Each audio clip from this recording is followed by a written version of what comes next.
ආසියානු අලියා. ආසියානු සංස්කෘතිය තුළ බුද්ධිමය සංකේතය වශයෙන් සැලකෙන ආසියානු අලියා ඉන්දියාව, ශ්‍රී ලංකාව, චීනය සහ ගිනිකොනදිග ආසියාව තුළ වාසය කරන රතුදත්ත වාර්තාවට අනුව වඳවී යාමේ තර්ජනයට මුහුණ දී සිටින සත්ත්ව විශේෂයකි. මොවුන් අතරින් දේහ ප්‍රමාණයෙන් විශාලතම අලියතුන් ශ්‍රී ලංකාවේ වාසය කරයි.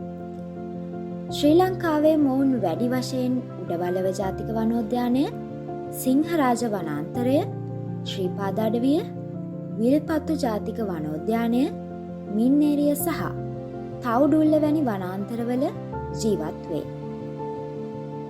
ලොව දැනට ජීවත්වන ආසියානු අලියන්ගේ ප්‍රමාණය 50,000කට වඩා අඩුවන අතර ඉන් 2,500ත් 4,000ක් අතර ප්‍රමාණයක් ශ්‍රී ලංකාවේ ජීවත් වේ. වැඩුණු අලියෙකුගේ බර කිලෝග්‍රෑම් 5,400ක් සහ උස මීටර් 3.4ක් පමණ වේ. එලිෆාස් මැක්සිමස් යන විද්‍යාත්මක නාමයෙන් හඳුන්වන ආසියානු අලියන්ගේ විශේෂත්වය නම් ඔවුන්ගේ පිරිමි සතුන්ට පමණක් දල පිහිටන අතර එය ප්‍රතිශතයක් ලෙස 5%කට ආසන්න වේ. ආසියානු අලියාට පිහිටනුයේ සොඬැඟිලි 1ක් පමණක් වන අතර එහි අඩු වලලු ප්‍රමාණයක් දක්නට පවතී. අප්‍රිකානු අලීන්ට සාපේක්ෂව ආසියානු අලියාගේ කන කුඩා මෙන්ම ත්‍රිකෝණාකාර වේ.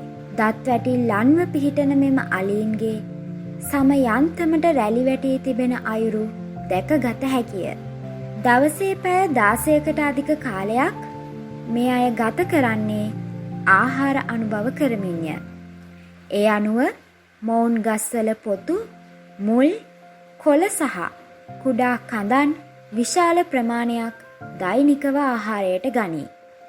එමෙන්ම කෙසෙල්, සහල්, උක් වැනි වගා කරන ලද භෝග මොවුන්ගේ ප්‍රියතම ආහාරයන්ය.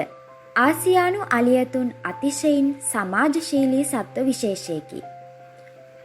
ආසියානු ජනතාව සියවස් ගණනාවක් පුරා අලියතුන් සමග සමීප ඇසුරක් පවත්වන අතර අලියතුන් වැදගත් සංස්කෘතික සංකේතයක් වශයෙන් සැලකයි.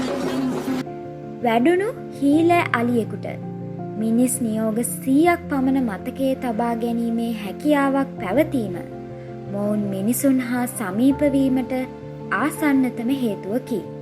ආසියානු අලියා වඳවීමට ප්‍රධාන වශයෙන් හේතු 3ක් පවතී. එනම් වාසස්ථාන අහිමිවීම, අලි-මිනිස් ගැටුම් හා විවිධ අනතුරු වලට ලක්වීමයි. සද්දන්ත පරපුරක වාසභූමිය මිනිසුන් විසින් ආක්‍රමණය කරද්දී දිනෙන් දින වඳවී යාමේ තර්ජනයට ලක්ව පවතිනුයේ ජෛව විවිධත්වයට අතිශය වැදගත් පුරුකකි. වනාන්තර විනාශය, වගා කටයුතු, මහා මාර්ග සංවර්ධනය, තිරසාර නොවන ඉදිකිරීම් හරහා මොවුන්ගේ වාසභූමි අහිමි වී යාම ආසියානු අලියාගේ ජීවිත තර්ජන වැඩිවීමට හේතු වී ඇත. වනාන්තරවල සිටින අලියතුන්ට අමතරව වහල්භාවයේ සිටින අලියතුන් ක්ෂයරෝගය, ආතරයිටිස්, පාදවල විවරයන් වැනි නිදන්ගත රෝග නිසා නිරතුරුව අකල් මරණවලට ගොදුරු වේ. මිනිසුන් විසින් සතුන් දඩයම් කිරීමට යොදා ගන්නා වෙඩි බෙහෙත්, මද්දවල් වැනි දේට හසුවීමෙන්ද අලීන් බොහෝමයක් අනතුරුවලට මෙන්ම ජීවිත හානිවලටද ලක්වේ. ආසියානු අලියා සුරක්ෂණය සඳහා ජාත්‍යන්තර ප්‍රජාව විසින් විවිධ ක්‍රියාමාර්ග වෙත යොමු වී තිබේ.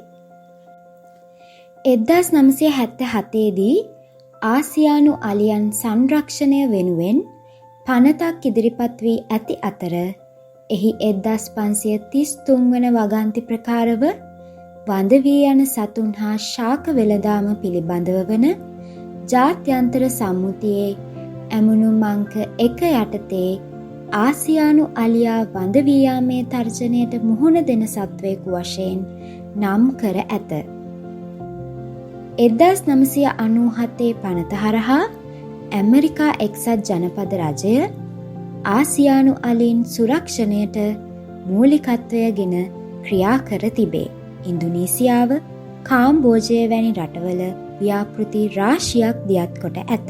Wild Life Without Borders, International Elephant Foundation, Save the Elephant, Elephant Asia වැනි ජාත්‍යන්තර සංවිධාන අලි සංරක්ෂණය උදෙසා නිර්මාණය වී ඇත.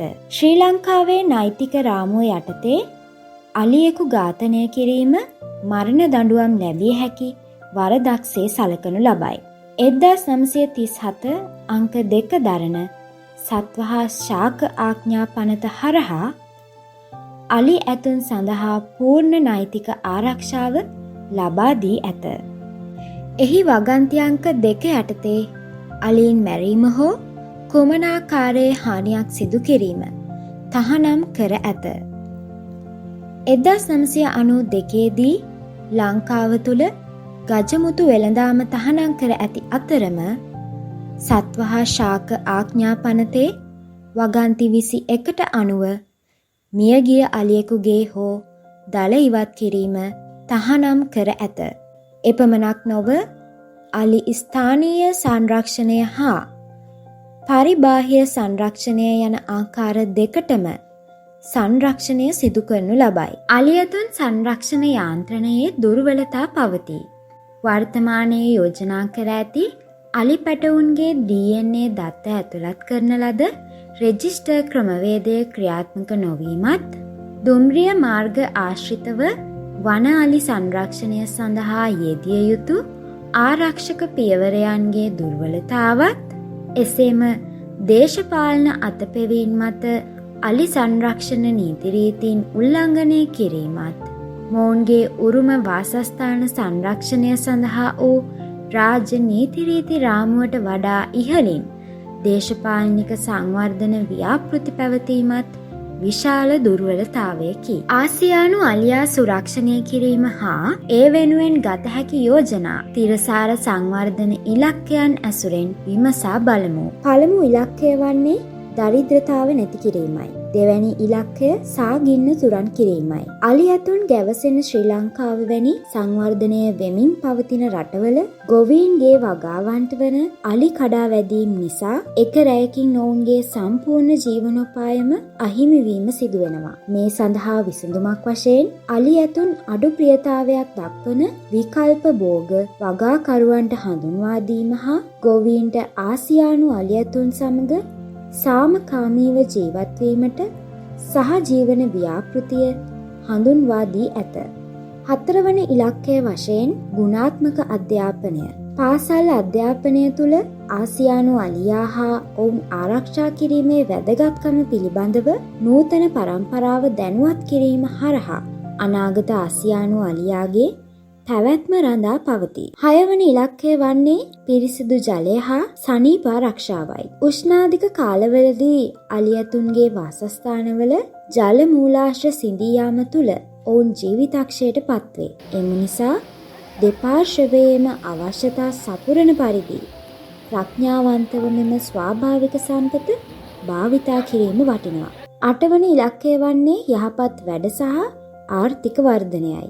අලි සංචාරක කර්මාන්තය සංවර්ධනය වෙමින් පවතින රටවල විශාල ආර්ථික වර්ධනයක් අත්කර දුන්නද වගකීම් විරහිත සංචාරක කර්මාන්ත නිසා ආසියානු අලි ඇතුන් තර්ජනයට ලක් වෙලා තියෙනවා. එම නිසා වගකිව යුතු සංචාරක කර්මාන්තයක් ප්‍රවර්ධනය කළ යුතුයි.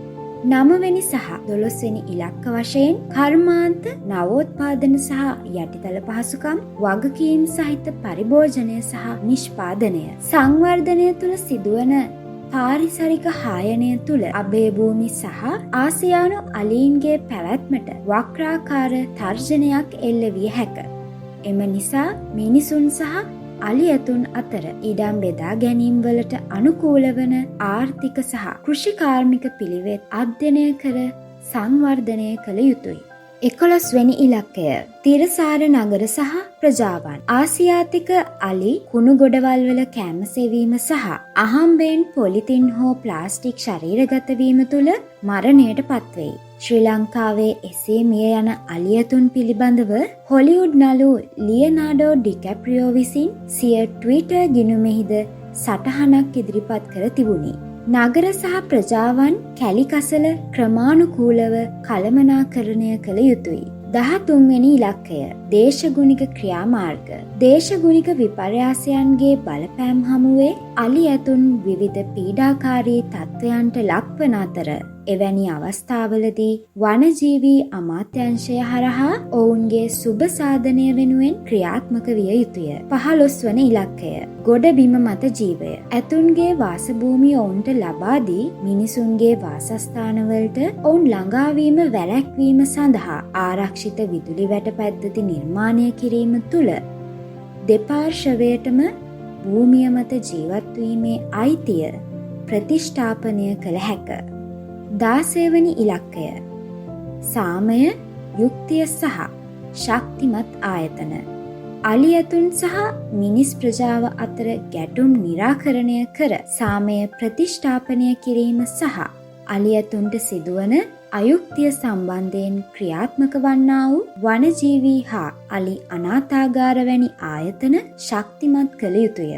17 වෙනි ඉලක්කය වන්නේ ඉලක්ක සඳහා හවුල්කාරීත්වයන්ය. අද වන විට Trunks and Leaves, WWF, Bring the Elephant Home සහ Elephant Valley Project වැනි සංවිධාන සහ ආසියාතික රාජ්‍යයන් ආසියානු අලි ඇතුන් මුහුණ දෙන ගැටලු සම්බන්ධයෙන් නව්‍ය විසඳුම් සඳහා එක්ව ක්‍රියා කරයි. ජෛව විවිධත්වයට අතිශයින්ම වැදගත් ආසියානු අලියා සුරක්ෂණය කිරීම අප සැමගේම වගකීමකි.